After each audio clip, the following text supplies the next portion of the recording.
Je vais surtout me positionner du point de vue de la DIA. Je comprends, j'entends bien l'acte symbolique, je vois ce que ça représente, mais mon inquiétude, c'est au niveau, si vous voulez, de cette déclaration d'intention d'aliéner qui a été faite alors qu'il y a visiblement un commerce sur le site. Et depuis le 1er janvier 2018, les commerçants qui exercent, quand il y a une vente, je dirais, en matière de murs, ont un droit de préemption. C'est-à-dire que le locataire, le commerçant, a un droit de préemption sur les murs. Donc, ce qui me fait un peu peur dans cette DIA qui a été faite, qui est une DIA globale, qui ne parle pas de ce commerce, c'est que demain, on vienne vous chercher. Non, mais moi, c'est simplement, je vous alerte. Après, je dirais, c'est votre choix. Hein. Demain, que vous n'ayez pas des indemnités importantes à verser, je dirais, à ce commerçant qui aurait été évincé.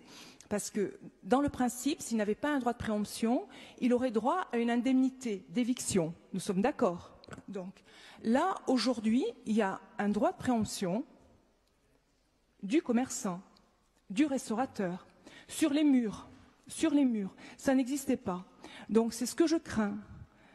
Après, je comprends la symbolique, mais je ne voudrais pas que vous partiez sur je dirais, que vous engagiez la collectivité au-delà du possible, parce que le prix est déjà important. Peut-être il aurait été judicieux de dissocier la partie bâtie commerciale du surplus du terrain, de faire de l'eau. Ou alors,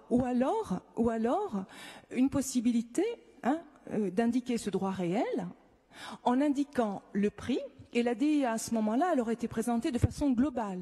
Donc, si vous voulez, la personne qui exerce l'activité aurait été tenue d'acquérir, dans le cadre de la DIA que vous présentez, sur la totalité du prix. Elle n'aurait pas eu le choix de scinder.